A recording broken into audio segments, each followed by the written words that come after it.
today. I know people across the country, people across the globe, for all of them, Che Guevara had been one inspiration, this one person who had instilled this revolutionary belief on all among us. And I think it's a pleasure for me that you have given us, you've given me the opportunity to come today in your page and talk about this one person who had been the greatest comrade for all of us. And it's a pleasure to remember Comrade Che Guevara, to remember Comandante Che Guevara in his birthday. So I'll start with the thing that had been really close to me for a couple of years, and whenever we think of this one song that has been my immediate thought whenever I have thought about the life of Che Guevara, the revolutionary name Che Guevara. In JNU we had an organization, we had a little cultural group named Dastak. In Dastak we tried to learn different language, different song. We have tried to learn Malayalam song. The song I everywhere sing, Nammalu Koyum, was learned in that process. There are comrades from Kerala, Malayali comrades, who could sing fluently some Bengali songs what they have learned from us. So during that time only we have learned this song, which is in Spanish, which remembers Che, which talk about what Che Guevara had been meant for the people of Latin America, for the people of the whole South America. So I'll start today's session, our talk today, our conversation today with that song of Comrade Che, Aprendimos Sagarete. Aprendimos Sagarete desde la histórica altura donde el sol de tu procura. Con la luz de tu sonrisa aquí se queda la clara, la entranaba transparencia de tu querida presencia, comandante Che Guevara. Aquí se queda la clara, la entranaba transparencia de tu querida presencia, comandante Che Guevara. Now this song talks about Che, which had been the sunrise of the Latin American people. This song talks about a brave heart which has given the courage back to the people of Latin America to fight back the imperialist American forces. And it is important that today when we see that all across the world there are resistance that is being built up against the imperialist forces, against the fascist forces. It is important to remember this one person who made us believe in our dreams, who came and told us that it is possible. You think pragmatically, you think practical, but you always dream about an impossible. You always dream about something which looks very distant, but if you put your heart and soul into it, it is possible. Now, before I talk in length about Che, just before coming live in your page, I was listening to Comrade Vijay Prasad, who was there with the DYFA Central Executive Committee, and he was talking at length about the life of Che Guevara, how it has really influenced the international politics, particularly the politics of Latin America, and he was making really beautiful examples and really beautiful insights. I would urge you, if you have not heard him yet, you should definitely go back to that page and hear how as Marxist thinker we think that Che Guevara had been so important to all of our collective struggle. Now before going to in elaborately talking about Che, let us all first mourn a very sad, very painful death of a Bollywood actor, an Indian actor named Sushant Rajput. I think all of us were familiar with him. I remember first seeing him in the TV. There was a television show that used to come named Pavitra Rishta. Though like all the other Indian television shows, it has all its problems, its patriarchy, its misogyny and everything else. But even after that, Sushant Rajput, because of his acting and his wife on screen, both of them were extremely popular. They are loved by a large Indian population, Indian audience. After that, he came to the Bollywood, he came to the film industry, and we have seen beautiful performance. Let it be Kai Poche, let it be Chichore, let it be the extraordinary biopic of Mahendra Singh Dhoni. Everywhere he had outperformed everyone else. And Sushant Rajput, unlike many other Bollywood celebrities, didn't come from a very affluent, a film kind of a family. He came from a very humble background, a small town boy, was really good as a student. He had represented India in the physics Olympiad. So a person like that, a person who is so accomplished, a person who is such a good actor, who had not been really seen into any visible crisis in all these years. It's such a sad day today that we have seen the death, a very painful suicide that he committed. And this somehow brings us to the question that all of us always ask, the question of mental health. The question how in a capitalist society, how a society which primary motive is to garner, to generate as much profit as possible, how it fails the people, how it fails the individual. Comrade Vijay Prasad was saying that Che had always mentioned that socialism is something. Socialism as a system is going to be something that's going to complete a human being, that's going to make a person a complete person. Now today, when we look back, when we see the people around us, when we see death of such young accomplished men, we try to question that argument again. That when capitalism comes to us, when capitalism says that they're going to give you everything, what Sushant Rajput didn't have. Sushant Rajput have enough amount of money. Sushant Rajput had his own home. Sushant Rajput was not really suffering from hunger or poverty or homelessness. Sushant Rajput would have all that thing that as a young person, a teenager or a person of our age who dream to have, who dream to accomplish. Sushant Rajput, even after having all that thing, he fall out. What is that thing? We all know that theory of Marx where he talk about the alienation theory, where he say that how the produced labor, the produced commodity and the labor feel alienated, how they do not feel that the product that they're producing somewhere related to it. And we have seen across the globe the amount of the suicide rate had been increasing in all the corporate sectors, where you're pushed to your maximum to deliver your best. In India also, the film industry, the Bollywood industry is one of the most glamorous industry. It's an industry which does not have any dearth of money, which does not have any dearth of luxury, but even after that it fails to give a minimum mental support to such an accomplished actor that in a time like this he had to commit suicide. I think this is also a time when we mourn the death of such young artists, when we mourn the death of such young artists who had so much of potential to entertain us, to make his dream bigger. When we mourn his death, we also question the system. We also question the system that generate depression, that make one person isolated to its society, to its surrounding, to even the work that they are doing. When today we extend our heartfelt condolence to the demise of Sushant Rajput, we also pledge that the system that creates this kind of discrepancies, the system that creates this kind of depression among young people should not be go unchallenged. Now let us come back to the thing that we are supposed to talk today, Che Guevara. Who was Che Guevara? I remember my first encounter with Che Guevara, with many of you would be having, when I was in college. That was the first time I got to know about Che. Before that, I have seen Che. I have seen Che in the posters. I have seen Che in the flags, in the big hoardings, in books, all that I used to see in my home. But I have never got to know him. The first time I knew Che Guevara, I was in my college first year. That was for the first time I had the liberty to go to book fair along with my friends. Earlier it would be my parents who will be accompanying me, and I also had the freedom to choose whatever book I want to buy. I remember I bought 3 books, and 2 of them I remember. One was Motorcycle Diary by Che, and another book was from a Radical publication, which was a biography of Che's life and all his revolutionary thing. I remember I came back to my home, and within 2 days I have completed both the books. I was gulping. There were pictures of Che riding bike, there were pictures of Che playing football, there were pictures of Che playing guitar. And one personal thing, that attached me with Che is that, just like me, Che was also an asthma patient. And the reason, the motivation why he wanted to pursue medicine, why he wanted to pursue, being a doctor, because he thought that his personal this suffering because of asthma could be cured if he would be a doctor, could be cured if he would have known that how to solve the problem that he faces every day. And I thought that if someone with a chronic asthma could become a revolutionary, could travel the world, could lead a revolution, could dream, and could instill the hope among and across the globe that this is the time to fight for your dreams, this is the time to fight for the justice, why can't I?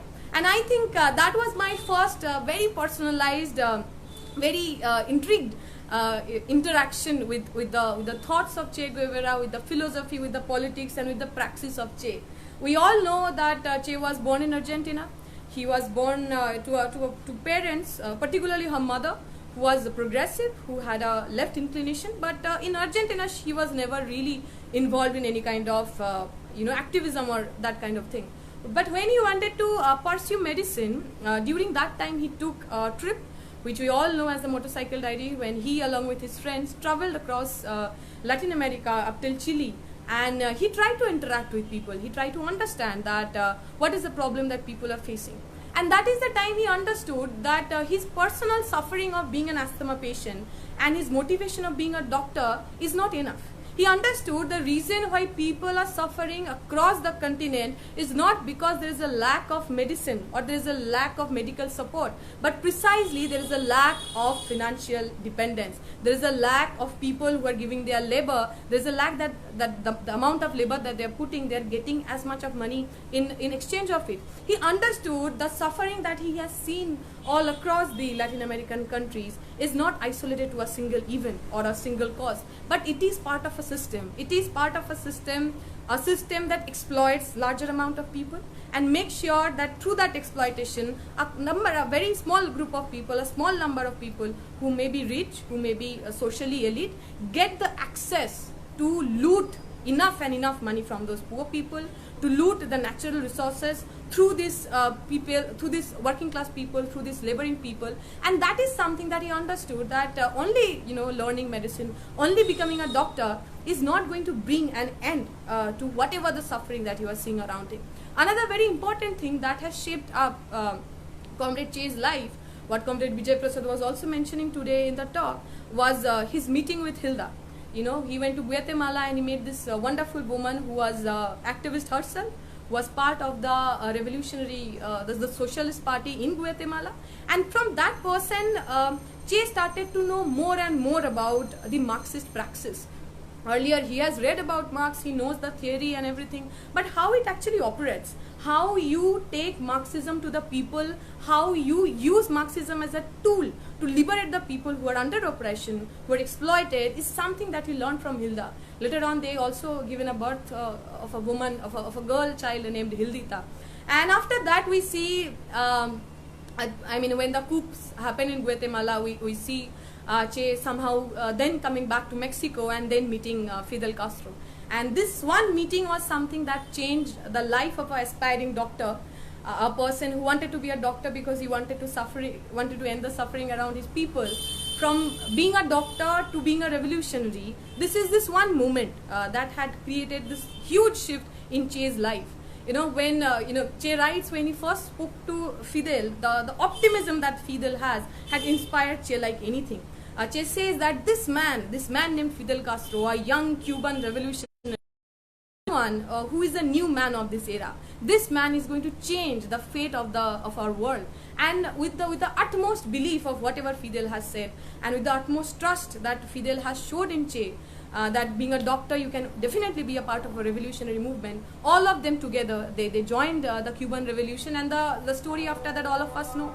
Years of guerrilla warfare, years of sustained struggle. And what important thing was that this combination of Che and Fidel, where Fidel is someone who is thinking of liberating Cuba, who is thinking of a Marxist-Leninist line, and who is thinking of giving a much aspired freedom to the people of Cuba. In the similar way, you have one person who is a doctor, who is a poet, who is a generous reader. Even when he was in the guerrilla warfare, he will be always carrying book. In between that time, when there is a free time, he is going to read his books up and going to sharpen his ideological understanding. So you have these two very different but yet very dynamic people who was leading the guerrilla warfare, was leading the liberation struggle, the revolution of Cuba, and we have seen that being successful. And today also Cuba still stands as this one hope for the Latin American country of a socialist society, of a leftist society, which has defeated not only the years of oppression, the years of discrimination by the US government, but also made sure that an alternative is possible. Had given this hope that in the Latin American country, let it be Brazil, let it be Venezuela, that if we want a socialism of our kind, a socialism which is indigenous, a socialism which will be like Bolivia, like Venezuela, like Cuba or Brazil is possible. This hope that the Cuban Revolution has given is still important, it still remain utmost pertinent.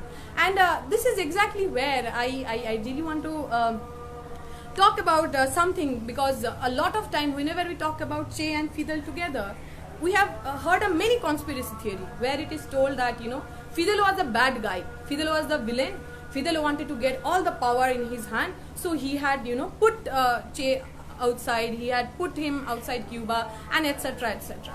Let us first understand that the beauty of the friendship that Che and Fidel had.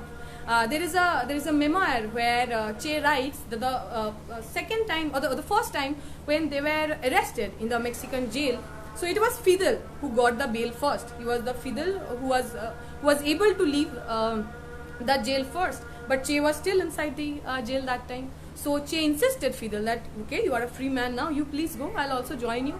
But Fidel said that I'm not going to leave you. The fact that we are comrades, the fact that we have dreamt of a society without exploitation together, and today no matter what, even if I'm granted bail, even if I'm set free earlier, I'm not going to leave this place until and unless you are also free.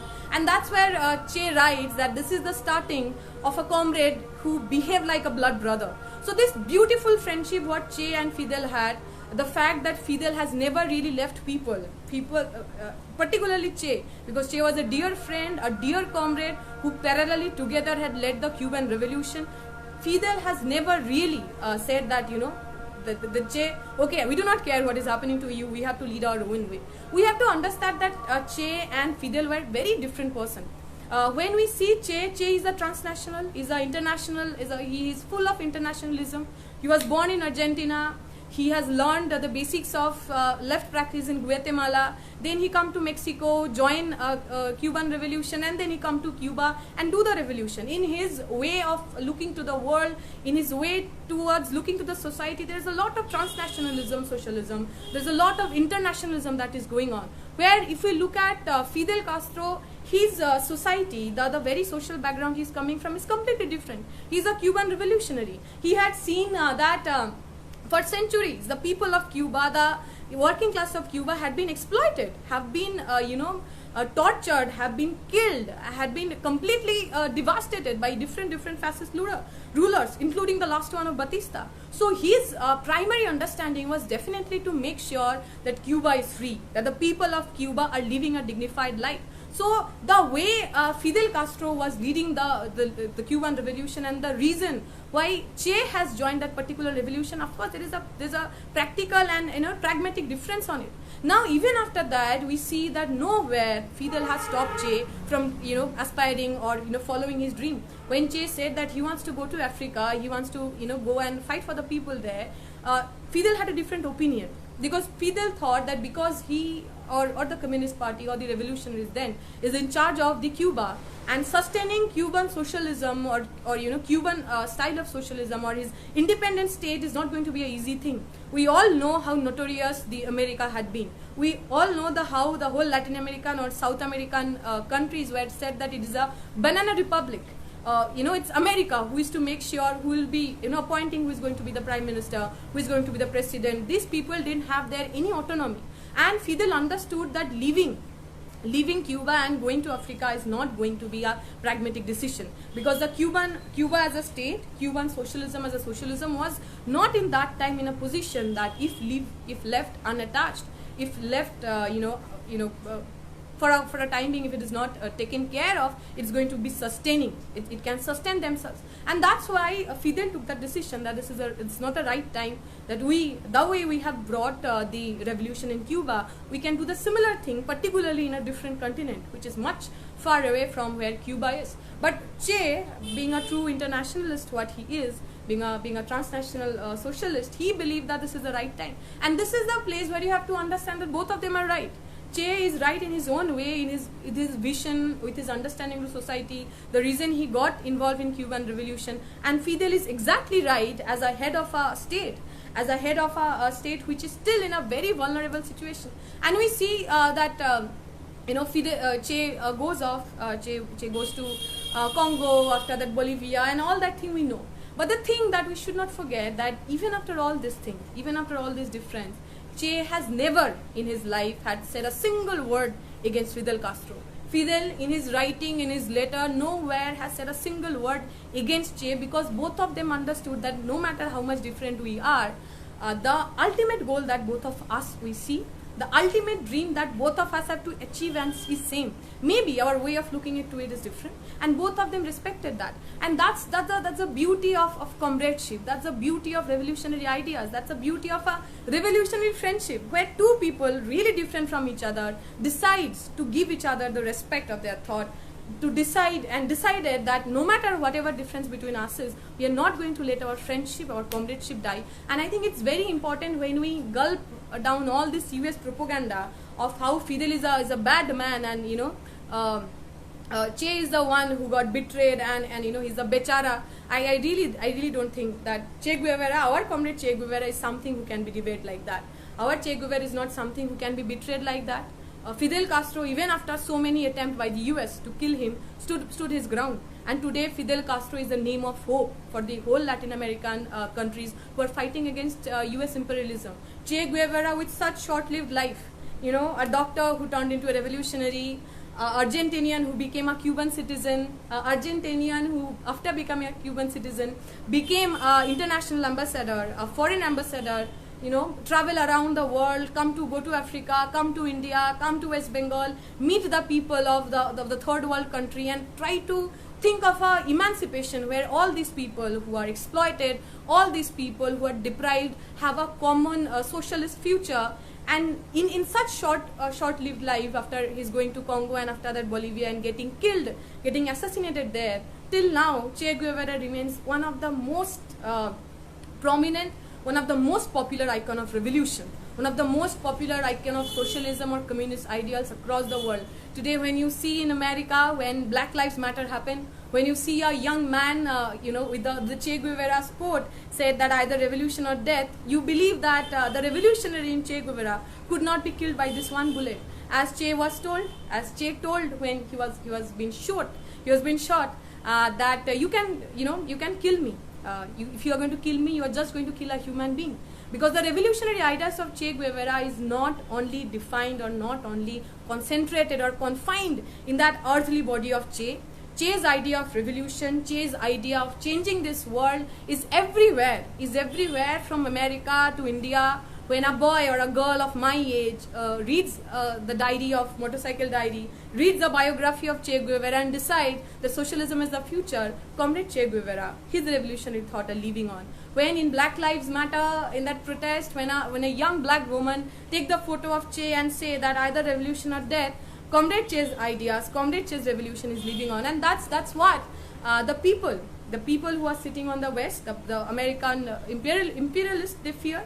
We have seen there are so many attempts had been done, movies had been made where we vilify the Cuban Revolution, where we vilified Che Guevara. We have seen that when that was not succeeded, they tried to, incorporating, they tried to appropriating, where Che Guevara is taken out from his revolutionary life, where Che Guevara is portrayed as someone who, used to smoke a lot, who had a really cool, swag, what you are going to say in nowadays, who used to wear, very cool clothes, who used to not give a damn to other people. It's more like how you paint the character of Wolverine in X-Men. In the similar way, the West, the Bollywood, the Hollywood, the American imperialists tried to portray even Che Guevara. They tried to put him as a youth icon who is not really caring about society, who is really comfortable in smoking and living a rebellious life. But the interesting thing is, when they establish Che Guevara as a rebel, they definitely do take away the revolution which Che Guevara was talking about. Of course, Che Guevara was a rebel, a doctor who became a revolutionary. Of course, there was a lot of rebel tendency on Che, but his rebellion was not out of discipline. His rebellion definitely spoke about the question of land. his rebellion definitely talk about that why larger section of people are hungry and few people are sitting on their golden throne. The fact that how the West tried to portray Che first as a terrorist, first as someone who is against the world peace, and second when they were not succeeded in their propaganda, how they tried to appropriate him as a rebel, as someone devoid of his politics, is something that we have to be very conscious of. Che Guevara cannot be think of a rebel alone. Che Guevara needs to be understood. Che Guevara needs to be loved and believed with all the politics, with all the political conviction that that man has shown in his very short-lived life. Now I was telling that for me, Che Guevara, my connecting point with Che Guevara was definitely both of us being an asthma patient. And in the similar way, I know that there are thousands of people for whom Che Guevara, the name, the life has a different meaning. For many people, and I think for most of us, Che Guevara is this great revolutionary who had given us hope for socialist revolution of a left country, of a liberation. What he has done, and that is true. That for most of us that is true. But for many people, he is also a doctor who thought of universal healthcare system in a completely different way. Today, when we see that when the whole world is fighting the COVID pandemic, we have seen the extraordinary role that the Cuba as a country had played. Now, what Che understood during his his travel, during his motorcycle journey, after the whole time he was involved in the guerrilla warfare, in the liberation movement, he understood that giving everyone free healthcare, making sure that healthcare is accessible to everyone, is a primary thing to make sure that the country is safe, that the country is secure. He also understood that giving healthcare is not going to be alone enough. He understood that when people do not have the consciousness of hygiene, when people do not understand or do not have the education to how to really take care of themselves, only giving a universal healthcare system is not going to work. So you see, the moment Cuba gets its liberation, Cuba gets its freedom, the two things that the government was working upon was first health and secondly education. Even after that, after the fall of USSR, when we see Cuba opening up his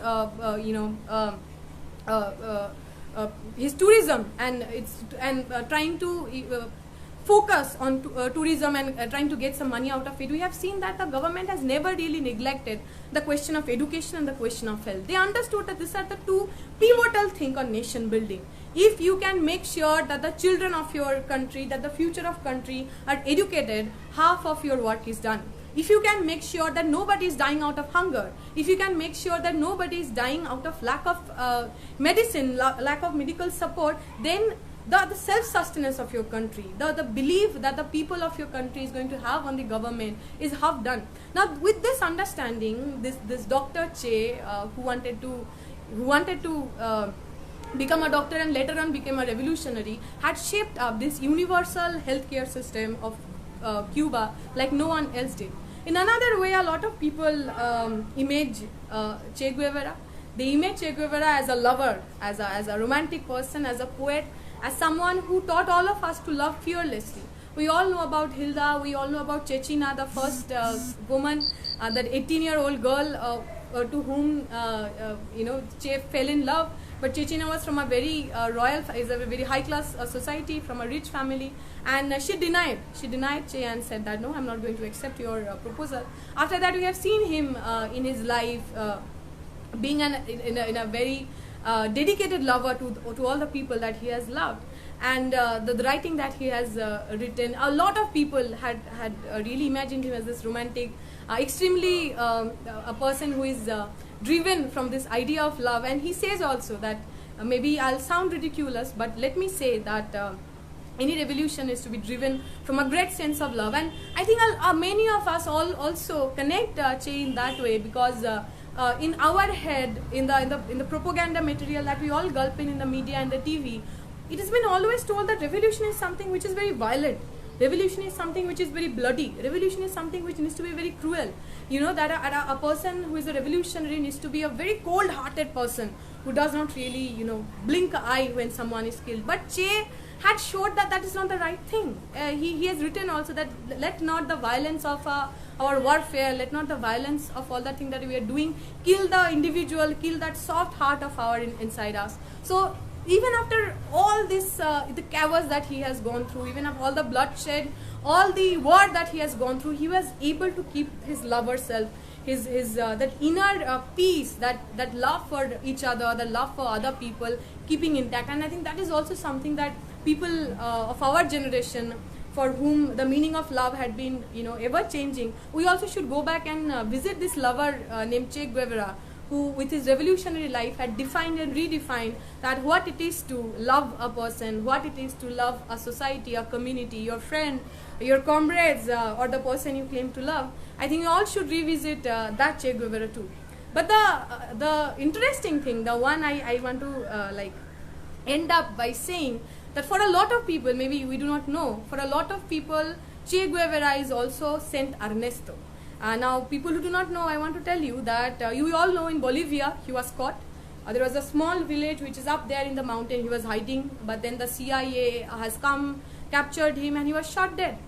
Now, those people of the small village, the nurse who was taking the dead body of Che, he looked into the photo and he said that, he looked into the dead body and he said that this man looked like Jesus Christ.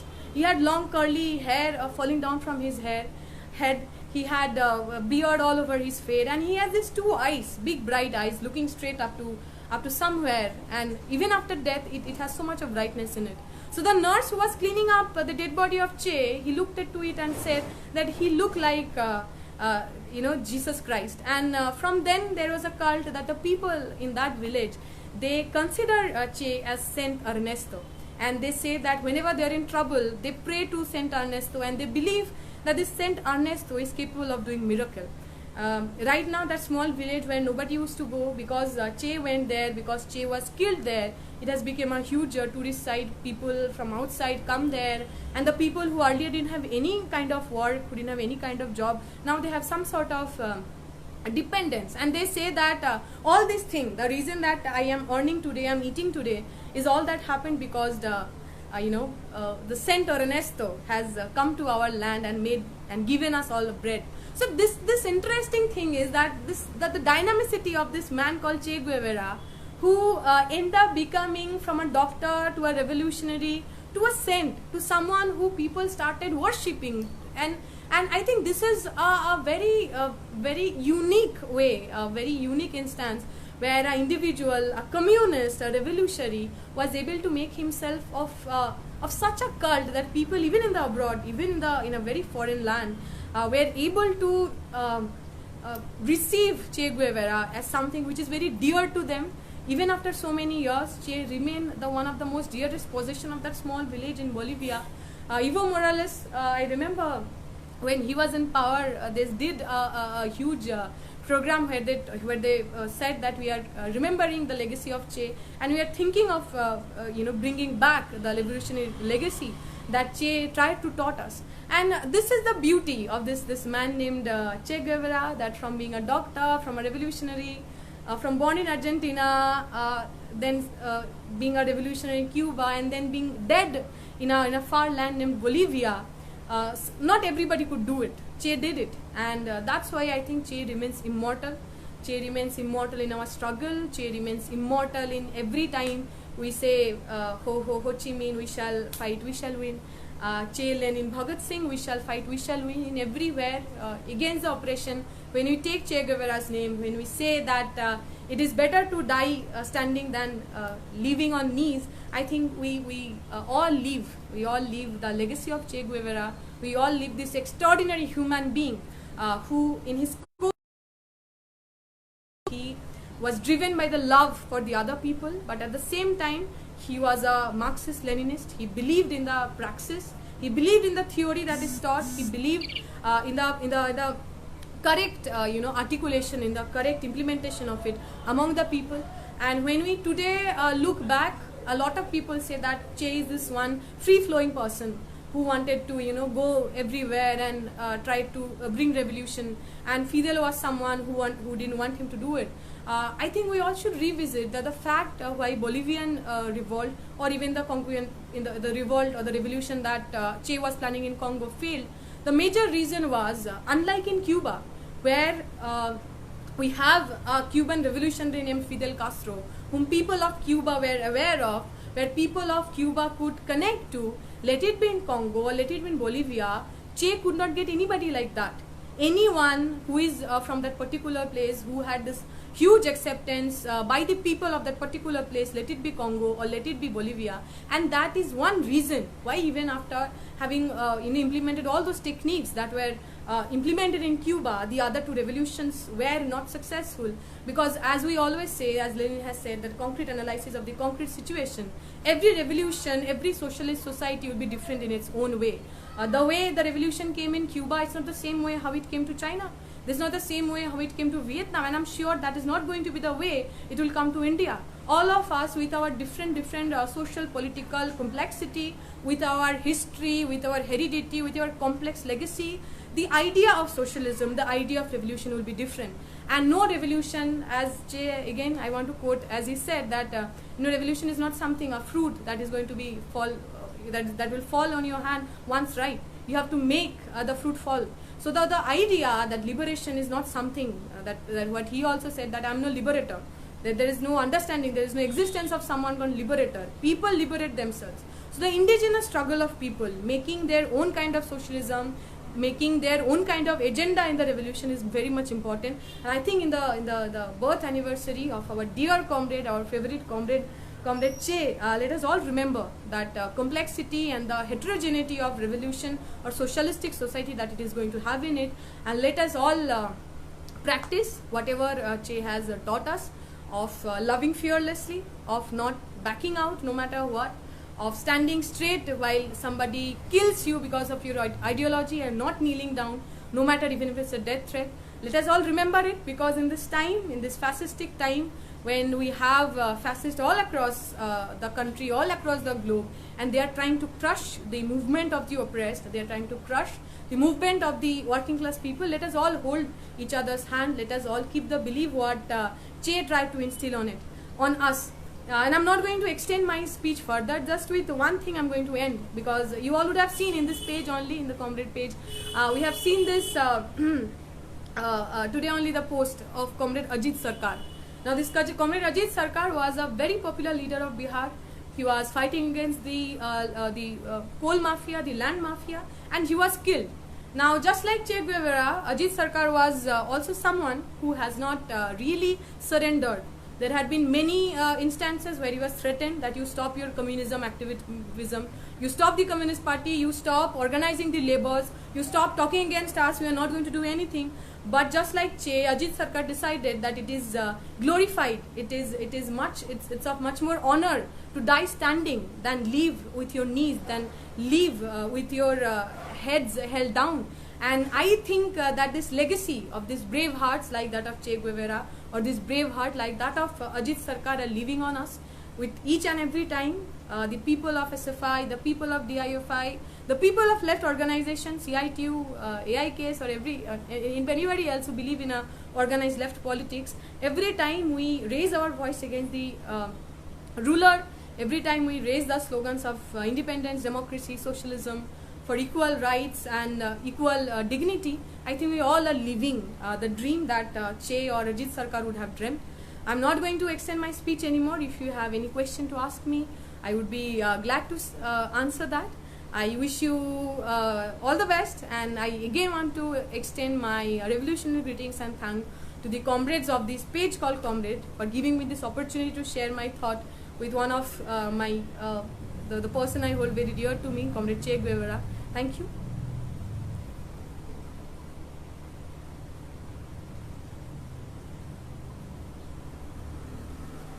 If there is any question, we can see it. If I can see the question if there is any.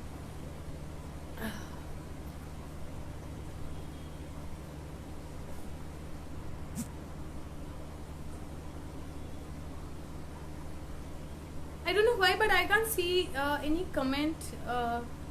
If it's natural or there's some problem with my this thing, I don't know. Okay, thank you.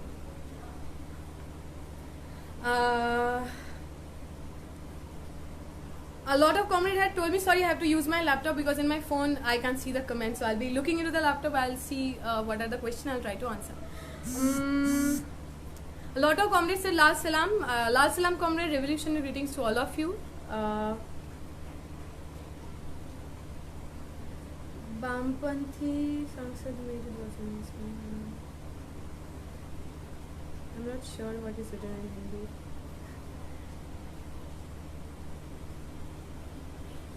Sudhin is telling North-South Asian political leader is success. I'm not sure. I'm not able to understand what you're trying to, Sudhin. If you can just like elaborate a little bit, I'll love to answer that. Lal Salam, comrade. Public healthcare is must, of course. Public healthcare is must, and I think COVID-19 has proved it again and again. We have seen in Vietnam, we have seen in Cuba, even in our own country, our Kerala, our comrades of Kerala, Comrade Shailaja teacher, Comrade Pinarayi Vijayan, and all our comrades together, they have proven that universal healthcare for everyone is a must to fight any pandemic, to make sure that the people of that particular country or the state is healthy and well and alive.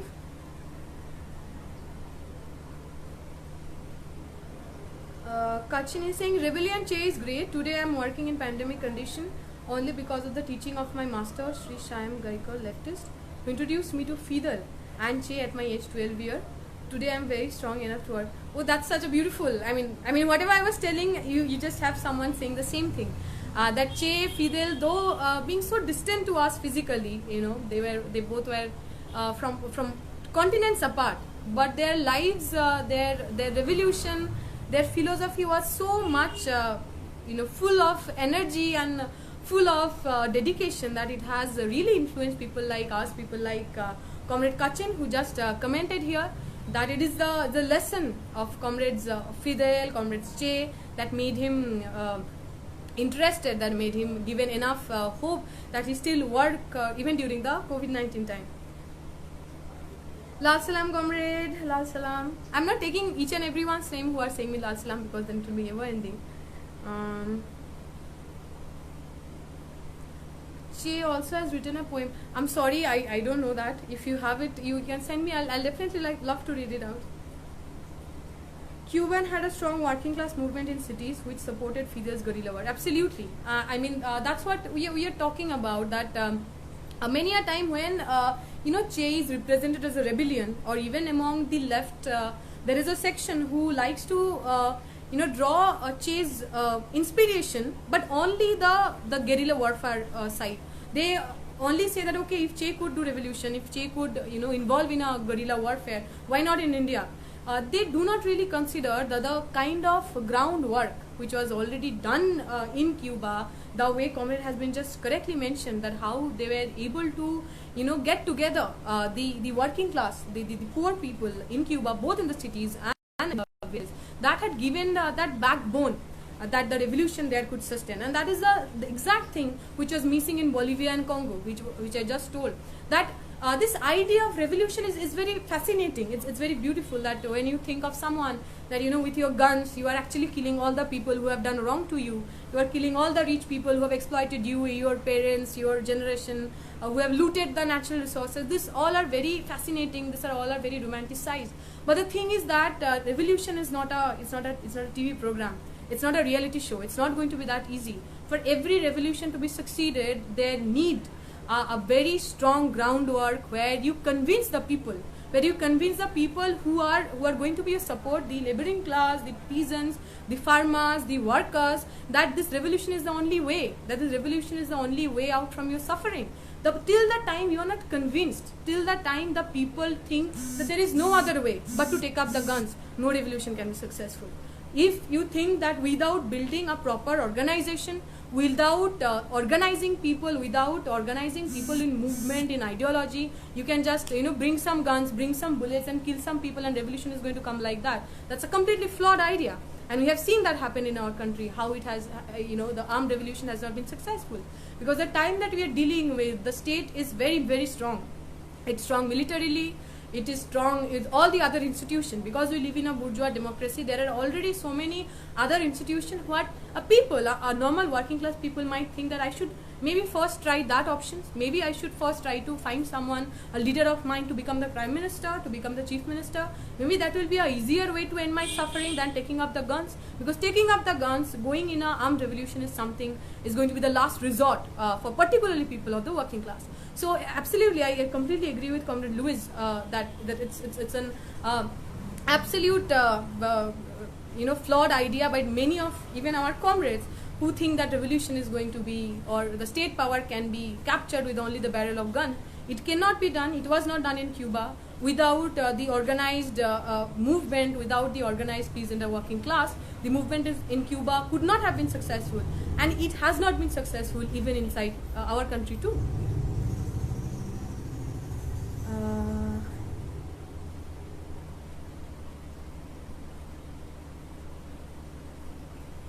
Okay. How are you, comrade? I'm good, comrade. I'm doing great. I hope you are also good.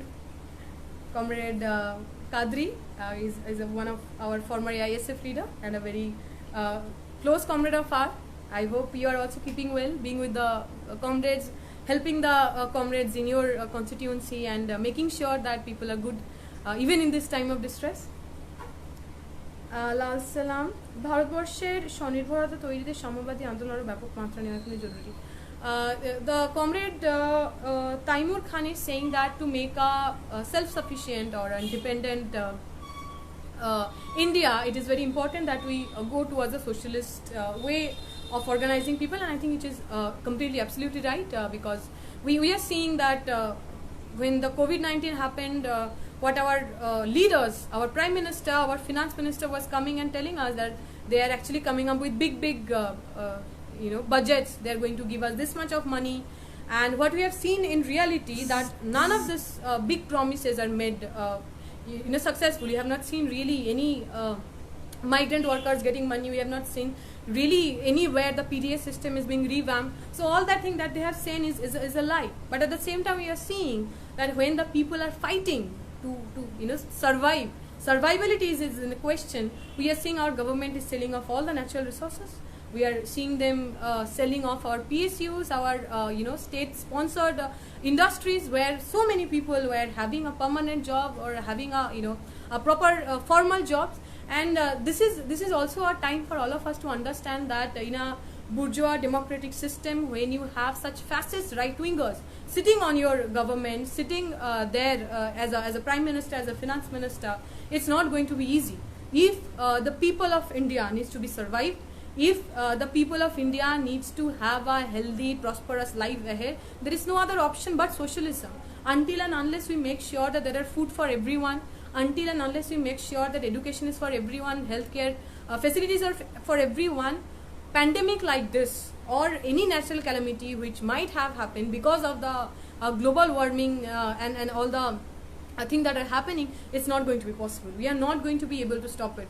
So for making a self-sustained India, for making India a dependent, not an independent country which is not dependent for its financial activities to the other countries, we need to have a socialistic way, some socialistic policies that will make sure that we are self-sufficient in our own way.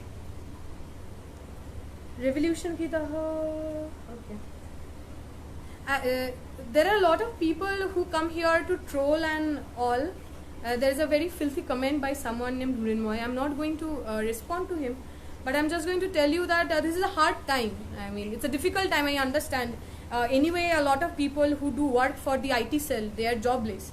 I mean, they do work for IT cell because IT cell pay them for every comment that they make, every abuse that they go and hurl to other people, to a communist, to a person who does not believe in their right-wing Hindutva politics. I understand it is difficult time for you since you are not able to do any riot somewhere, since your payment also will be little, you are not getting your payments for your IT cell activity every day.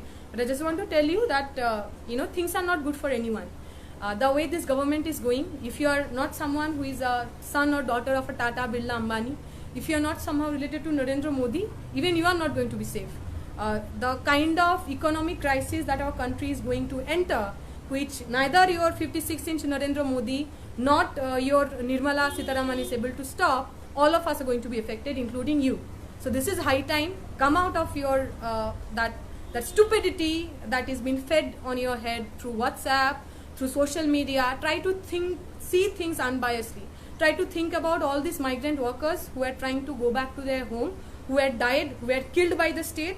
When the lockdown was announced, nowhere it was told that how the people, the workers who are stuck outside their home, how they are going to be taken care. Nowhere it was told. You think about those people. There will be a lot of people who died, who are still working, who might die out of COVID or out of hunger right now. Many of them would have voted for Narendra Modi, just like you have. Many of them would have gone and started this cyber war where they go and abuse people, saying that you are a Pakistani, you are a Qawmi, you are a jihadi, or the stupid kind of filthy comment that you are putting here. Many of them might have, but the thing is that many of them do not have any thing to eat in their home now. Many of them has lost their dear ones during this pandemic, during this lockdown, because our state government, our central government did not think that the poor people's life is important in our country. Come out of your brainwashed world. Come out and try to see things from an unbiased way, just like the way Che Guevara would have told.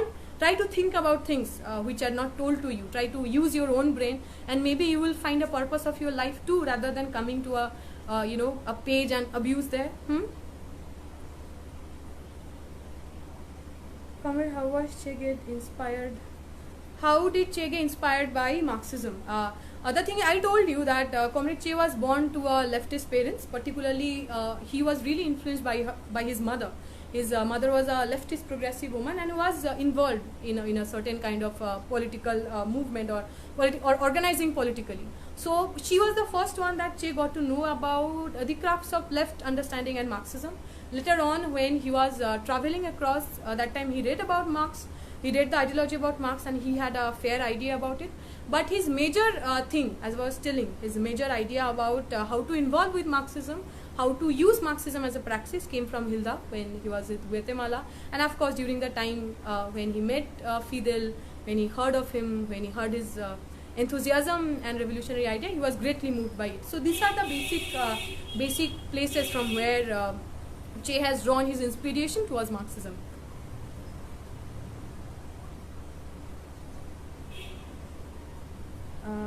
We need to educate people. People are not able to think. We should start educating people. Che also has said that the Prathomik Sharto Biplover Shikhito, that you have to be educated for the revolution. And as I told that education and healthcare had been two primary places where the Cuban Revolution had invested a lot.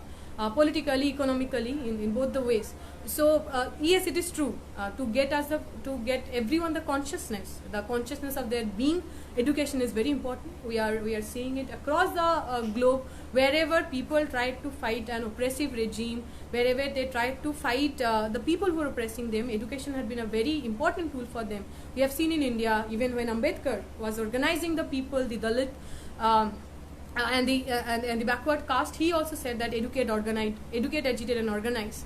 So education had been a primary understanding of any revolutionary or any emancipatory process. Let it be in Cuba, let it be in India, let it be any other part of the globe.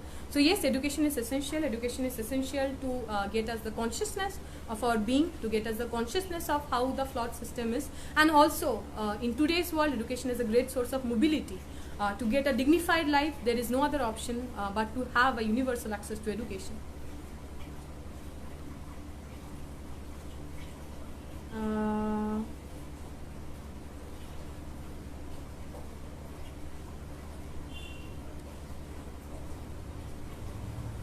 Thanks, Comrade. We should fight against fascism. Yes, we are.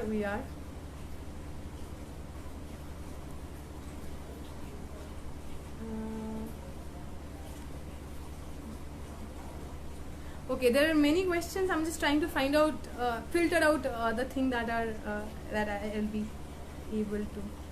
Who killed Che? Che was killed by the CIA. I mean, it's not important to remember who is the individual who killed, because it was not. The killing of Che was, or the person who shot Che, they didn't kill Che because of some individual rivalry. It came from a structural understanding, because when he was first captured, the CIA agent who was there, it was told that primarily it was told that he's not going to be killed, but he is going to be taken to a court martial where it will be decided that what is going to be done to him. But after that, there was an abrupt instruction that came from USA, and it was told that just finish him off, just get rid of him. That was the exact word, get rid of him, and he was shot dead. And I don't remember the name. There was one person who volunteered to kill Che, and with a gunfire, his life, the revolutionary life, was ended. Now, there's an interesting thing that I got to know from Comrade Vijay Prasad only today. He was telling that this person, the exact person who killed or who fired Che, he had some disease with his eyes or something. There was some disease he was suffering.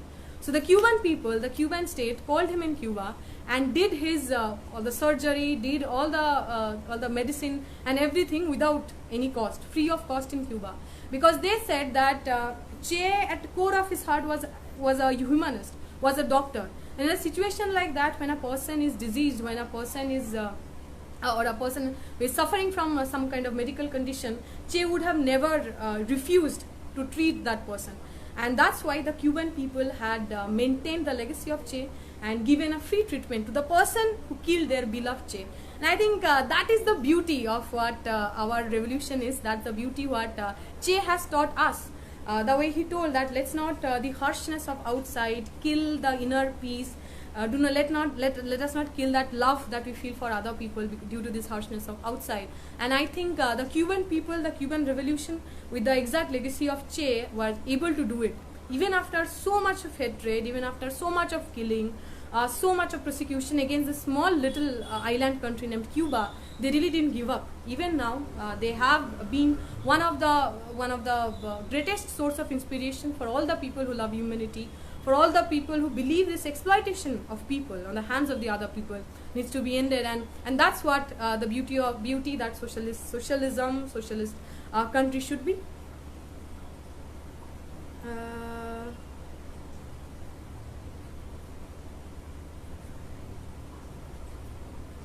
लाल सलाम comrades, हम लड़ेंगे साथी उदास मौसम के खिलाफ. I'll sing that song while I end. Next election, what's important? Develop critical thinking, rational thinking. Okay. A lot of comrades have said that we have to ensure that there is a critical thinking and there is a like where we question the people, and I think it's important, and I think it's essential in the left ideology. We are the student of Bhagat Singh, just like Cuba has Che Guevara. We have no less. Bhagat Singh's life was no less. Maybe he didn't get all the opportunity that Che could get. He could not get the title of liberating India, but we believe that in many essence Che and Bhagat Singh were very close to each other, and how Bhagat Singh has always said that question everything. If there is something that cannot answer whatever you are questioning, you should not accept it as it is. And this is the core of critical idea. This is the core of a left understanding, that where we question the society, where we question the existing order. It is true that many a time, if one ideology is becoming hegemonic, if one ideology tend to be less democratic, this idea of questioning, this practice of questioning is being reduced. And I think that is being one main reason for many places for our kind of socialism or our kind of praxis to be not being working. And I think this is the time to revamp that tradition too. We have to ask questions among us. We have to understand the privileges that even within our organization we hold. We have to call that out. Let it be casteism, let it be patriarchy, let it be racism, let it be ableism. All these things which are inherent to a right wing, to a feudal society. When we enter into an emancipatory project, when you enter into a transformative project, we all have to question all these privileges. We will all have to question all this stigma, and through that, through the critical thinking, to understanding the situation, with the concrete analysis of the concrete situation, with the emancipatory view, dream, we will be able to change this society just the way Che or Bhagat Singh would have dreamt of. I don't think there are much questions, because if there are questions, I'm not able to see.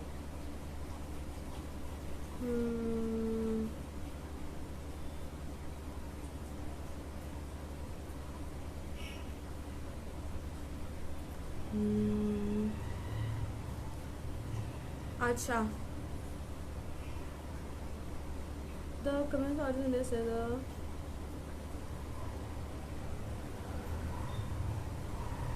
some Dalit organization says that the communist parties in India cannot influence the people because this is a flawed understanding. I do not say that the Communist Party of India do not have a proper idea about the caste, because it is impossible for anyone in India to do politics and not acknowledge or not understand the horrific system that casteism is.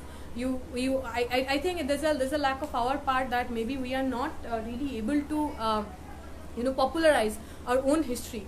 If you look at the early communist movement, there had been many places where you have taken caste as the primary enemy that we have fought for. You would be knowing AKG, Comrade A.K. Gopalan, who had been one of the stalwart leaders of Communist Party in Kerala.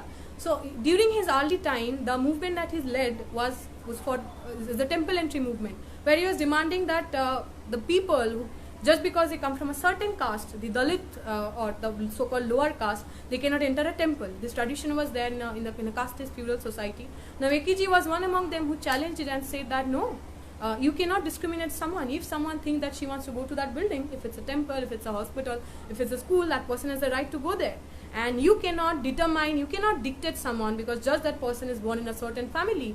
Just because that person is born in a certain, with a surname, you cannot differentiate, you cannot discriminate people with that. And with that we have seen the temple entry movement. You would be knowing in Tamil Nadu, we have the Untouchability Dedication Front, who are working with other Dalit organizations together, hand in hand, to talk against the untouchability. We know there is a DSMM, Dalit Shakti, Dalit Shoshan Mukti Morcha, where we have seen that people are really taking the question of caste as an important question to be addressed, because there should not be any understanding, or there should be any flawed idea in our head that caste does not exist in a progressive society, let it be Bengal or let it be Kerala. Caste had been improvising itself and forming its own manifestation in different society.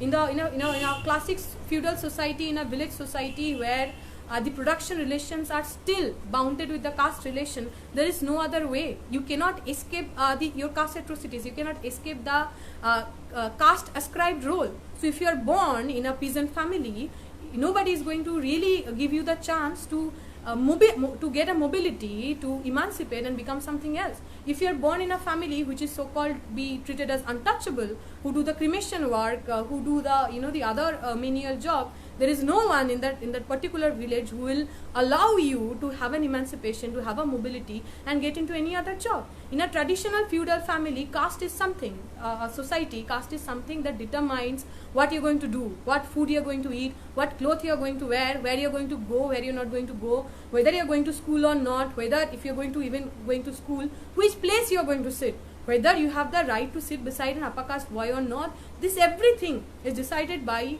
caste in a feudal, in a traditional feudal society. Now, if you come to a city area, many people might say that with the capitalism, with urban spaces coming into the place, this idea of caste has been evaporating, it's vanishing. That's a completely wrong idea. In urban spaces, caste is manifesting in a different way. You go to Delhi, you go to Kolkata, you go to any metropolitan city, you will still find Muchipada Lane. You will still find Vengi Basti. Why these places are named with such names? Because these are the places where people from the lower caste, people from the certain community stays. So they are looked as someone or a place which is to be, which is stigmatized, which looks like a ghetto, that only the people from this certain community stays there. You won't find any upper caste home during this ghetto. You won't find in a very posh upper caste locality number of Dalit or number of backward caste, or even the Muslim residing in the similar housing complexes. So even in an urban space which looked or which promised to us to be very progressive and modern, caste still exists in a different way, in a different form. It has manifested itself in a different way. But to think that caste does not exist, or to think that there is any movement particularly taking the working class in the forefront is possible without taking caste into the consideration, is a completely flawed idea. There might be some lack from our part, from the communist movement, on dealing how the question of caste is dealt, compare it to that of the Dalit organization, but that does not mean you can make a blanket statement and say that the people in the Communist Party do not have a proper idea of caste. We do not see caste only as an identity, but we see caste very much embedded into the power relation, into the production relation. And if we think, if socialism talk about changing the power relation, changing the production relation, it cannot do it without addressing the question of caste, without addressing the how caste as a tool shape up the occupational choices for people. So it's a flawed idea that the communism or the Communist Party do not need or do not know how to use.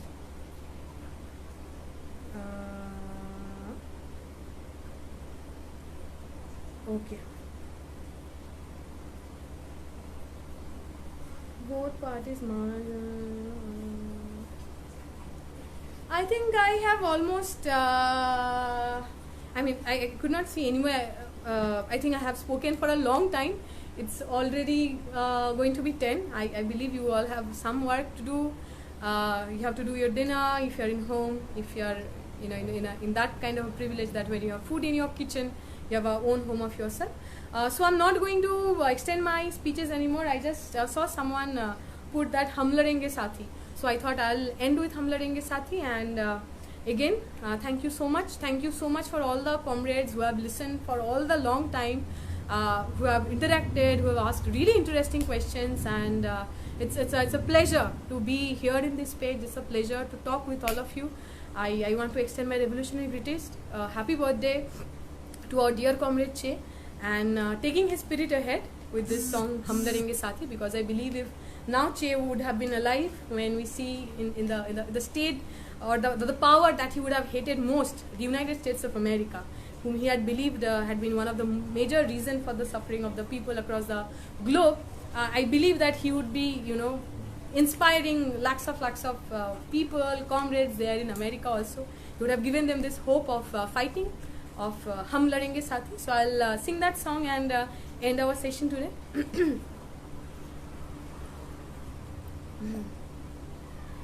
हम लड़ेंगे साथी उदास मौसम के खिलाफ, हम लड़ेंगे साथी गुलाम इच्छा के लिए, हम लड़ेंगे साथी जिंदगी के टुकड़े हम चुनेंगे साथी, जिंदगी के टुकड़े हो हम लड़ेंगे, हम लड़ेंगे, हम लड़ेंगे, हम हम लड़ेंगे साथी उदास मौसम के खिलाफ, हम लड़ेंगे साथी गुलाम इच्छा के लिए. Inqilab Zindabad. Revolutionary greetings to all the comrades. Hasta la victoria siempre.